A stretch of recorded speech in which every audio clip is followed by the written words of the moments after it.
Good morning, fellow patriots, neighbors, and numerous veterans. Good morning to you all. We have a wonderful day. We have blue sky. I think this is my 10th year of hosting a Memorial Day service in Hudsonville. We typically don't do a parade on our Memorial Day. It's kind of a solemn event. Therefore, we chose to have a service in our city. But not that I'm opposed to parades. They're great fun. But this event is more of a solemn event, recognizing those that aren't here with us to join a wonderful day under blue sky. Shakespeare wrote in the play The Tempest, there was a shipwreck, and there were two survivors in the shipwreck, and they were on a rocky shore. They were lamenting about how they've lost all their brothers in that shipwreck. And the quote out of that is, "He that dies pays all debts." So we think about a service member who's died, has paid our debts to live with a legacy of freedom in a wonderful country such as the United States. Shortly, we will be posting the colors. I would ask that you stand if able. Veterans, you are authorized to hand salute. We will hand salute only once today, and that is for the national anthem, and then you can stand at attention thereafter. Posting the colors by Scout Troop 146. Post the colors.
And now we'll be singing the national anthem.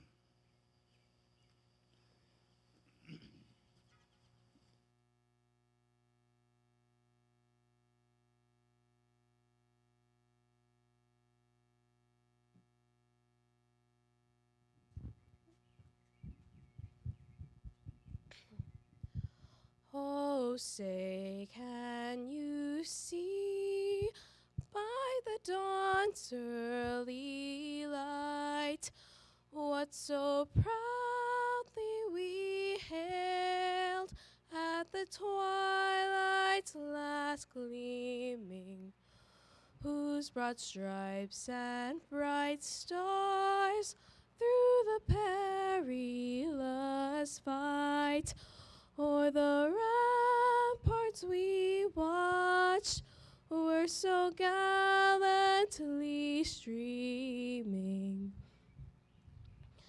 And the rocket's red glare, the bombs bursting in air, gave proof through the night that our flag was still there.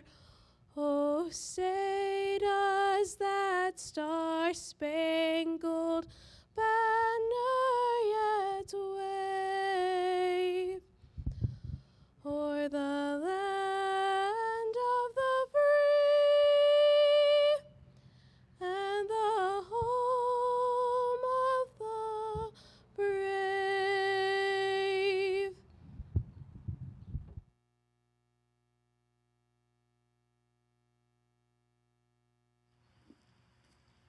Please be seated.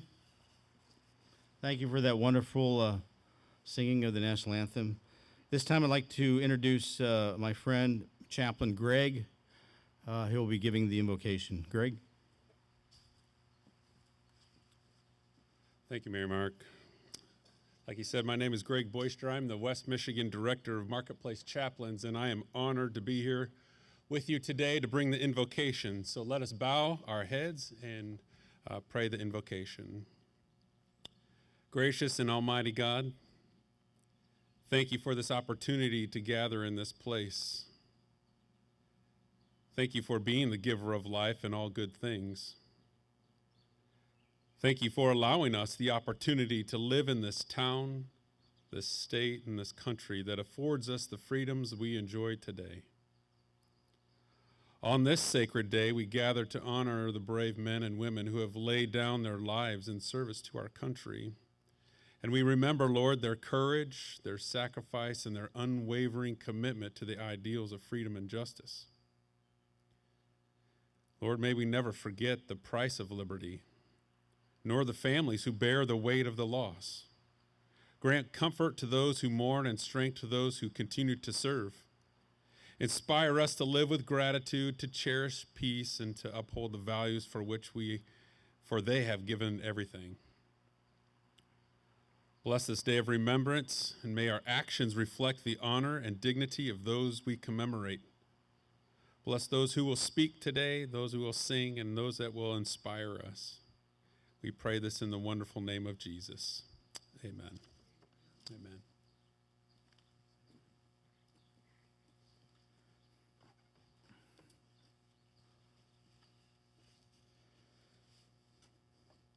Time for recognizing some veterans here today, and we'll go through all the services. My father, as some of you know, was the typical greatest generation, and I think many of us here today are the baby boomers. We're the legacy of our mothers and fathers, particularly those that served. I had uncles, my father, they were all veterans. I mean, in our generation, it seemed like many of the men were veterans, and they rarely, if ever, talked about it. They just wanted to live their life, raise families, have a home, and enjoy the opportunity of freedom that they'd fought so hard for. My father, only late in life did he reveal a couple things, that he saw two of his wingmen crash and burn and lose an entire crew. And towards the end of his life, he shared with me he had two planes shot out from him in combat, and I wish I could talk to him today about what was the emotional roller coaster of gone through that event, and to have survived and then get on with your life and could have put it behind you and seek to serve the country in a different way by raising a family. And that's the case, I think, with a lot of us veterans. If you know a veteran, there's a lot of stories there they're reluctant to share. Most of them are good and funny. Some are heartfelt, and some are tragic. So if you know of a veteran that maybe struggles a little bit, that needs to get some things said, reach out to them and ask them. I'd like to, at this moment, have all the Army veterans please stand. I think I count about 10.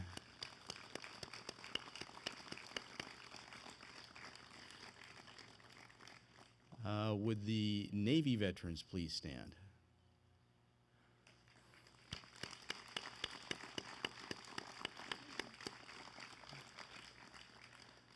Would the Marine Corps veterans please stand?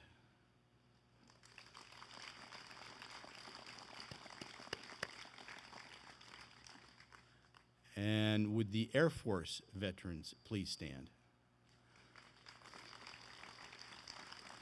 There's a few in the back.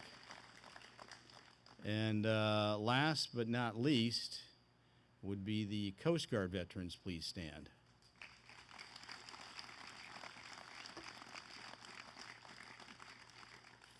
I count 3 or 4 of us. Thanks, brothers.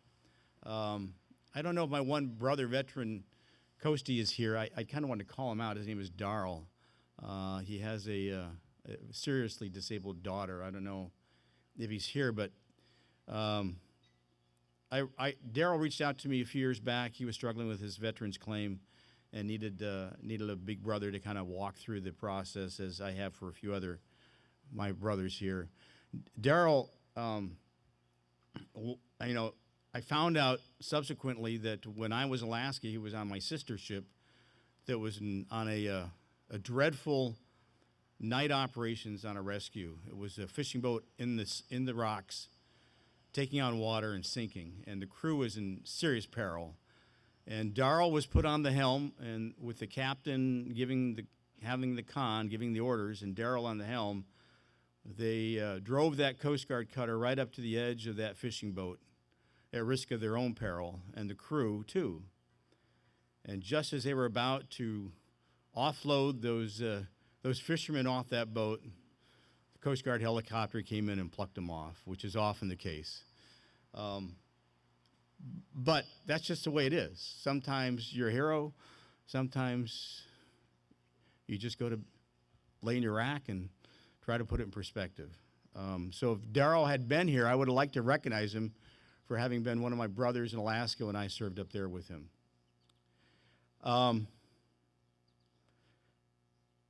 Now is the time where we'll have some elected officials come up. My friend John Teeples, who is the chair of the county commission, he was elected last year. John coming up. John, late in life, decided he wanted to continue to serve honorably in our community by stepping up and running a very tough race to become our county commissioner, one of our county commissioners, and subsequently the chair of the county commission. Some tremendous challenges there. We know that there's been some angst over the last couple of years with our county, and I'm just privileged to know that John's there, a steady person at the helm, to make sure that the county doesn't go on the rocks, so to speak. John?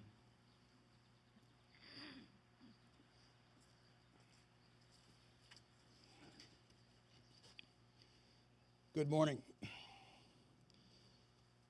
In 1968, at the height of the Vietnam War, there were an estimated 500,000 men and women engaged in our armed services, fighting for the cause to prevent communism from expanding in Asia. I was 11 years old, and I remember very clearly the nightly news would report at the bottom of the screen, if you remember, the list of casualties that day.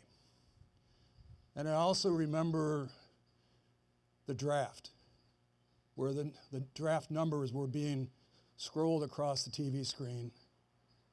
And as an 11-year-old kid, I was wondering if the war would still be going on by the time my brothers and I got old enough to fight. And I also wondered, why would anyone give their lives up for anything?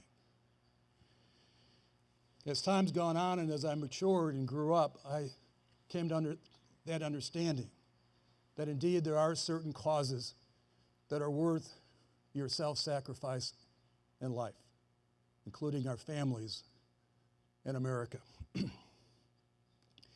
When we look at the various mottos of our military branches that we just identified, there's a common theme: leadership, patriotism,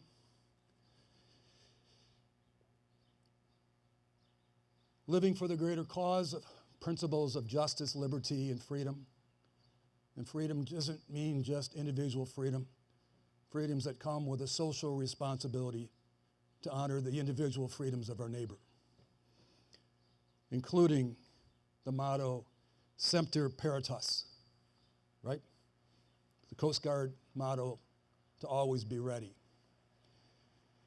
As we stand here today and watch parades throughout our country and applaud our veterans, though, I can't help but wonder if we are truly living out the legacy of our veterans. Do we really think that the soldiers in the foxholes would care about the political party affiliation or social differences between their brothers and sisters in the foxhole as bullets are shot? Absolutely not.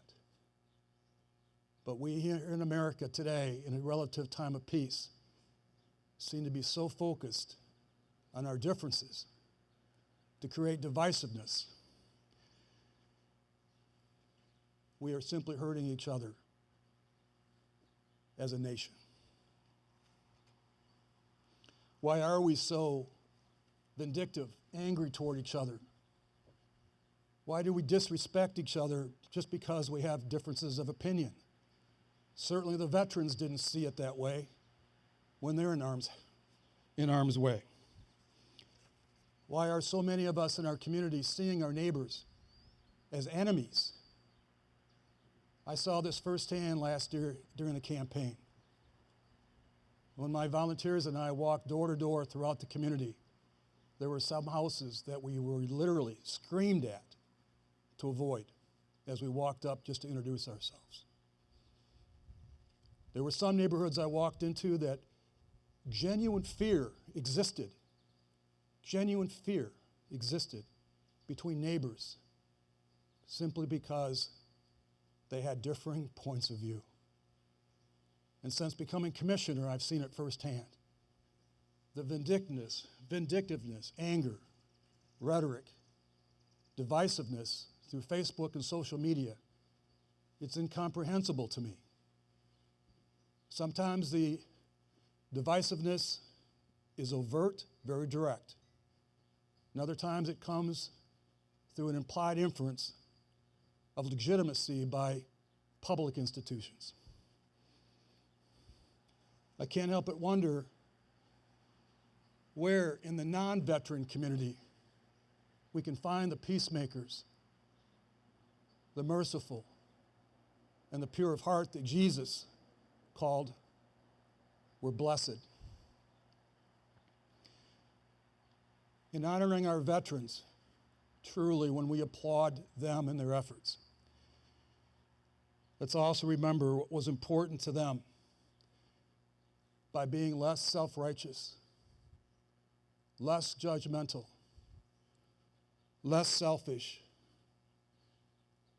and less angry toward each other, and to stop seeing our neighbor as an enemy, and to be more tolerant, more understanding, and more accepting of each other, which is the hallmark of our republic. We live in the greatest land in the world, land whose principles our veterans fought to protect and preserve. Let's embrace the greatness, that greatness, for the goodness and freedom of humanity, especially at home. And in doing so, we can truly honor our veterans who had said yes to an ask to fight for the greater cause, a cause worthy of their self-sacrifice and lives. May God bless them and their families, and may God bless America. Thank you.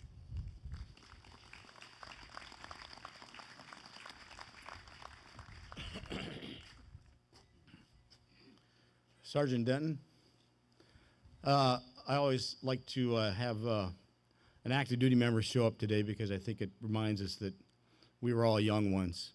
I was just speaking to Sergeant Denton before he got up here. He's one of our recruiters in West Michigan. And obviously, we probably all know that recruiting has really taken off for the armed services. In fact, I know the Army had their best recruitment month out of 20 years last month.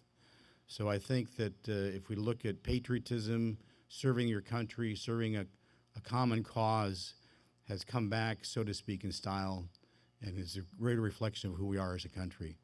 Sergeant Denton has, I think he said, 4 recruits bound for the Air Force recruiting coming up for to report. Are they going to report tomorrow? They show up to San Antonio. They'll be showing up to San Antonio for their indoctrination, or as we would call it, boot camp. And he's going to have a few words with us. Go ahead, Sergeant. Thank you, sir. Good morning, everyone. I'm Staff Sergeant Ryan Denson. I'm one of the local Air Force recruiters here for West Michigan. My zone is typically out in Lansing, but I'm out covering this side of the state this weekend. But it is an honor to be here and stand before you guys today. I'm truly honored to be here. Thank you, Mayor Mark, for that. To our veterans, thank you for your service. Your sacrifices paved the way for us, and we stand on your shoulders. To our friends, family, loved ones, and neighbors, thank you for your unwavering support. It definitely means more than you could ever imagine. So I'm originally from Denver, Colorado, so Michigan is a little bit not really what I call home, I guess you can call it. I miss my mountains. It's about all I really miss. Michigan, though, is gorgeous. I love being up here. But I've been in for about 15 years now. Before becoming a recruiter, I was military police or for Air Force personnel, security forces. And I've been able to do a bunch of stuff. By the time I was age 22, I already been to like 15, 16 different countries, just traveling and seeing the world. So it was pretty nice. But when I was younger, Memorial Day meant really to me that the pool's opened for summer. It was family barbecues and camping trips, basically to kick off the summer. I got to play baseball and hang out with my friends and see family that I haven't seen all year. It wasn't until I got older that I truly understood the true meaning of what Memorial Day was, and it didn't really truly sink in until I joined the Air Force and lost people. Friends, brothers, sisters in arms that I grew up with, in a sense, became mature, saw the world, and all that fun jazz. Today we gather not just to observe a holiday, but to remember, to reflect, and to honor the men and women who gave their lives to this nation. Memorial Day is a day set aside to remember those who didn't come home, not the ones that are still here. Those who made the ultimate sacrifice so that we could live in the freedom that we have today. For those of us in uniform today, Memorial Day serves as a powerful reminder of the oath we took, the commitment we made, and the responsibility we carry. We train, prepare, and serve, knowing that we might be called upon to make that exact same sacrifice. And the weight we carry, a constant awareness of the price of freedom. But it is also a source of immense pride and purpose. We are part of a long and unbroken line of patriots who have defended our nation's ideals and freedoms from our enemies, and once again tested the courage of our service members. Veterans, you understand this better than most. You lived it, you bled for it, you carry the scars, both visible and invisible. We thank you for sharing your experiences with us, your wisdom and your unwavering dedication to this nation. Your legacy inspires us and has laid down the path for us now serving to follow. And as Mayor Mark said, I got 4 young men and women heading to San Antonio tomorrow, and they're gonna start to realize what they're standing up for and what they are choosing to do when they say that oath tomorrow morning at 11 o'clock. To our friends, family, and loved ones, thank you for your support. Your understanding, your gratitude, and your commitment to honoring our fallen heroes mean the world to us. You support us to focus on our mission, knowing that we have the backing of a nation behind us. Memorial Day is not just a day for remembrance, it's a day for reflection, a day to consider the values of those heroes died defending freedom, justice, equality, and opportunity. The question we need to ask ourselves is, what can we do in our own lives to uphold those values and ensure that their sacrifice was not in vain? Let us honor their memory by living lives worthy of their sacrifice. Let us strive to be better friends, better neighbors, better loved ones. Let us never forget the price of freedom and the debt to those that paid the ultimate price.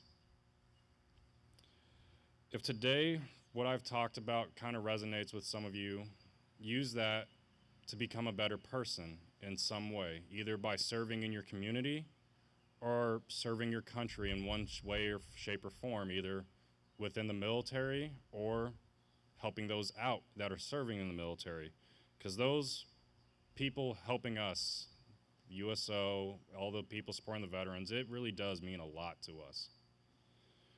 Let's honor the sacrifice, not just with remembrance, but by committing ourselves to building a better future and a more just society and a world worthy of the ultimate sacrifice. Thank you all. God bless. Thank you, Mayor. Yes, sir, I will. Very nice. Thank you, Sergeant Denton. Now I'd like to introduce our guest speaker, my good friend Mark Fankhauser, who is a battalion chief for the Grand Rapids Fire Department.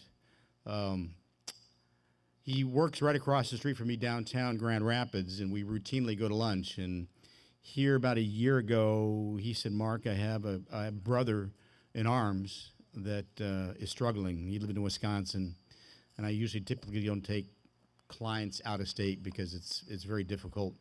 But I took this client at Mark's request. Both Mark and him had served in Iraq, and Mark managed to get on with his life and put some of the trauma behind him, but his best Army buddy couldn't, and struggled his whole life, mostly through alcoholism. And subsequently here, a couple months ago, he passed. And it was an honor to have served him and helped you, Mark. And I know Mark is still grieving over the loss of one of his best friends. So, Mark, we look forward to hearing from you. Thank you, Mark. Good morning, everyone. Once again, good morning, everyone. Good morning. Outstanding. For the veterans here, for our distinguished guests, thank you for coming here. Memorial Day means something different to me than I think what most of you think. I look at it in two folds. First and foremost, I look at it as remembrance, much like what we've heard already said by the commissioner, by Sergeant Denton, by Mark. It's a way to honor those who have already laid down their lives, given their lives in the service to our country, whether it be on the battlefield, whether it be in that theater, or thereafter. But I also look at it as an opportunity for celebration, or an opportunity to make an impact.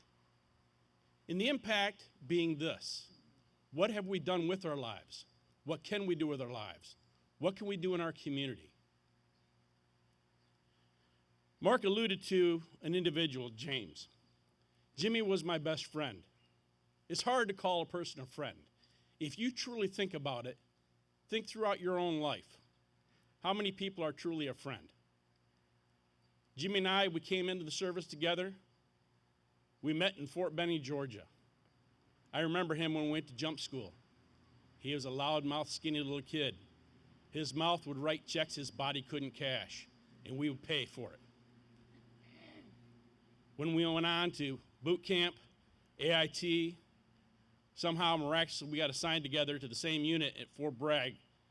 We both got assigned to the 82nd Airborne Division. Then from that point, we both got assigned to the 18th Airborne Corps because they were starting up a new unit that they wanted us to be assigned to. We were deployed all throughout the world. We got assigned and attached to many units that were being deployed all over the country, all over the world. And I would remember he would write home and say things to his mom. And I remember when we got deployed to the Middle East, and Jim said to me, he goes, "Hey, is this right? Why are they making us lock up everything?" And I remember our sergeant major came to us and he said, "Gentlemen," he said, "we're going to lock up everything. S2 is coming down and you're going to write your will." And when you say that to a bold group of young 19, 20-year-old men, that you have to write your wills out, that's pretty tough. And I remember us saying, "Write a will? What do you mean write a will?" S2 was our security force, and they brought S3 in and they said, "Hey, we're going to set down here's your logistics, we're going to write these wills out." And so we wrote down our wills. I think mine was give everything to my mom and dad, because that's the only person I really knew that I cared about. And they banded up our wall lockers, and I remember that steel band snapping as they sealed it shut. And we signed the documentation. And we deployed, and I remember we went down to Pope Air Force Base, got on at C-5 Galaxy, loaded up our Humvees, our Stinger missiles, and our coffins, and we flew to the Middle East. And we landed in Kingsley Military City. We arrived at 2 a.m. in the morning. And when the nose of that C-5 opened up, it was about 94 degrees at 2 o'clock in the morning. Dry heat, hot. And we spent the next 9 months there. And I remember the things that I saw and heard and I got to experience. Things I hope people throughout the rest of the world never get to experience. Because my eyes and ears have seen and heard things my brain will never forget. Same held true with Jimmy. The difference was that when I came home, I had the support. I had the support of my family. Jimmy had a broken home at home. His mom and dad had divorced. His brother didn't really support him. Although we stayed in communication, years later, Jimmy came to my wedding and stood up as the best man in my wedding. And we stayed in constant communication. We talked to each other. We communicated. And over the years, we always stayed in touch. We rode motorcycles together. We shared in each other's lives. And we carried on. And as he progressively got worse, I really didn't realize how bad Jimmy had gotten. Until last year, my wife and I had celebrated our 30th wedding anniversary. And I asked Jimmy, I said, Jimmy, do me a favor, come on over for our wedding anniversary. I'd really appreciate it. It would mean a lot to us. And when Jimmy and his wife had showed up, and that was ironic because I went to Wisconsin about 4 years prior to that, and I wed them, officiated their ceremony, and I am not a minister, but I officiated their ceremony. Jimmy showed up, and he looked like a train wreck. I thought, wow, something's not right. And when I spoke to him, I realized that Jimmy had gotten a lot worse than I had really thought. Sometimes visual representations of what you think in your mind are much different once you get to see someone in person. And that was in July. And as I spoke to him over the months, in November, I said to my wife, I said, Christy, I said, hey, we probably should go see Jimmy. And his wife called me, and she, in tears, said, he's in the VA in Madison, and we really don't know how long he's going to have left to live. Why don't you come over and see him? So my wife and I drove to Madison. And I remember walking into the VA in Madison, the cold corridors. And for those who've ever been into the VA facilities, I don't care how good or bad the VA is, or how the experience you've had in the VA, I want you to think of it like this. The people inside the VA are there for a reason. They're caring and compassionate people, taking care of men and women who have served our country valiantly. And as I walked down those corridors, I went down the hallway, I got to Jimmy's room, and I stood outside, and I was a little bit apprehensive of walking in because I thought, can I keep it together? So I walked through the door. And there I saw my friend, my brother, in the far bed. Half the person that I knew, laying there. Still with a sharp tongue, but a lot slower. And the nurses would come in, and his wife was there. And the doctors came in, and the doctors would talk to him. And being a paramedic for the last 35 years, I understood the lingo, the language the doctors were speaking. But Jimmy didn't. Jimmy refused to listen because Jimmy had a false sense of belief that he was going to be able to overcome the diseases that he had developed over the years. And as the doctors continued to speak, I could see there was a false sense of security or belief in Jimmy's eyes. And as the doctors continued to talk, it was almost like Jimmy wasn't listening, or Jimmy wasn't comprehending the significance of the message. So I sat silent. And as the doctor left, I walked out in the hallway with the doctor, and the doctor said, do you understand what I'm saying? I said, yeah, doc, I'm a paramedic, and I understand.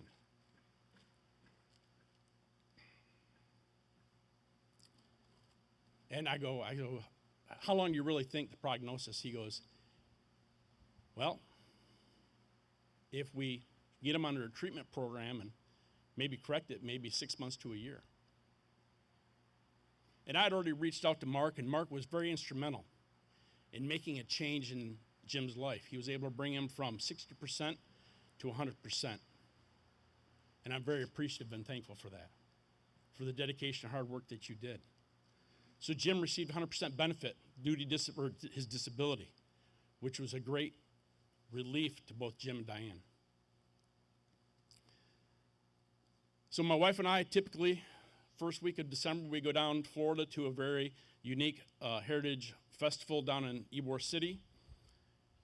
And I said to my wife, I said, I really need to see Jim, and that's why we went to Madison to see Jim, because I was concerned that maybe if I waited until after that festival, I may not see my brother, my friend. And we went down there, and I stayed in constant communication. I would call and text Jimmy on a daily basis, and we went down there, and it was a somber moment for me to be down there. Even though I was down there enjoying my time with my lovely bride, we came back, and I received a phone call that Jim had made the decision, and Diane was calling me, and she's saying, can you please talk some common sense into your friend, your brother? He wants to leave the VA and go home. And so I said, put him on the phone. So I was talking to him when he was laying there in his bed, and I said, Jimmy, what are you trying to do? And he goes, Mark, I want to go home. I want to be with my dogs, and I want to be at home. And this was a Saturday afternoon. Sunday morning, he decided to check out of the VA. They were able to establish hospice at home. He went home on Monday morning, and by Wednesday that afternoon, or that morning, Wednesday, Jim had passed. Now, I say that not to make you sad or not to make me sad or relive the tragedy.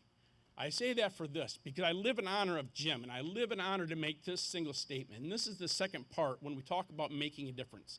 It's making an impact. So Jim was a catalyst. Jim was a stimulant to me. Whether he realized it throughout all the years, Jim talked to me and said, hey, have I ever gotten my disability benefits? Have I ever gotten and made the approach to the VA? And years ago, when I had received cancer back in 1994, courtesy of the military, courtesy of my time in the Middle East, I never made a claim against the United States military for my cancer that I had received, the chemo and radiation, the radical surgeries that I underwent back then. And I said, no, I never did. And he said, why not? I said, I was too proud because I still had both my legs, both my arms. I could walk, I could function. I went to the VA in Detroit, and I looked at the service members from the Great Wars, and I thought, how dare I sit in the same room with veterans who had lost limbs, who had given the ultimate sacrifice, paid their life. How dare I claim myself to be the equivalent of them? And it became heartfelt to me to say, I'm not the same as them. And Jim would always say, but you're entitled to it. You earned that right. And when Jim passed, and throughout those years, I had made a change in life because I had a great network at home. And that network enabled me to do great things. I became a paramedic. I joined the fire service. I rose through the ranks all the way from a firefighter all the way to a battalion chief, where as a firefighter, I drug hoses. I climbed ladders. I went into burning structures, participated in saving lives. Been a paramedic, rode in the back of an ambulance. Also became an elected official, became an elected mayor of my community. Was married to my lovely bride. I have one beautiful son. He's 24.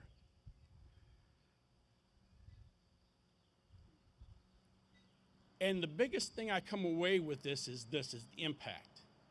Is because the military, in my military time, taught me these three simple concepts. The infantry had a code and a motto. Infantry, follow me. The Ranger Regiment had another motto. Rangers lead the way. And Special Operations had the culmination of it. Oppreste libre. Liberate the oppressed. And in my time, and Jimmy's time in the service, we followed that motto. Follow me, lead the way, and oppreste libre. And when we talk about impacts, it's the impacts we leave in the people that are still here. Veterans, you have to make an impact. Take that, what has been left to us by those who have paid the ultimate sacrifice, whether it was on the battlefield, whether it was serving and then dying because of an effect of the battlefield, take that and build upon it. Make an impact in your community.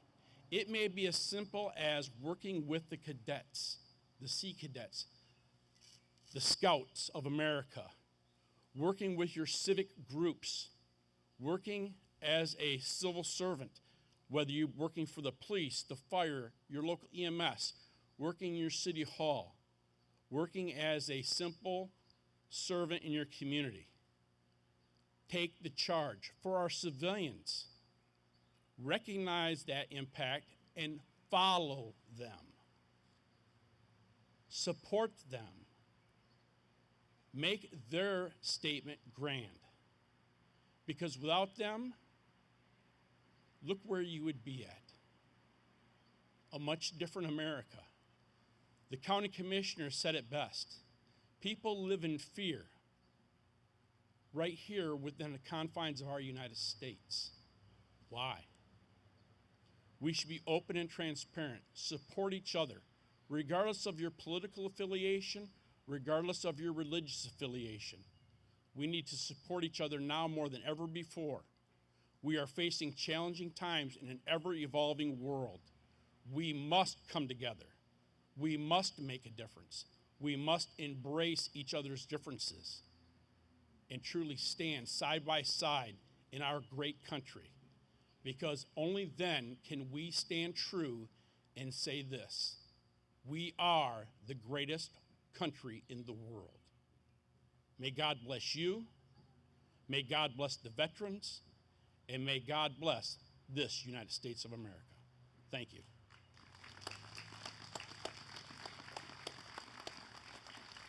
Okay, I'm all done again. I suppose several of us here have seen the movie Band of Brothers. I think I've seen it 10 times. I see a lot of heads shaking. Towards the end of the movie, they interview Major Winters, and he cites from Shakespeare once again. And the quote is from the play Henry V. The quote is, "We few, we happy few, we band of brothers." It was a speech that was delivered by King Henry V to the soldiers prior to going to battle. And that line emphasizes the close bond and camaraderie among soldiers and all of us veterans. Mark, I'd like to present to you a ceremonial flag from the U.S. Army. And I think he's going to show up at my house later to fly it. Right?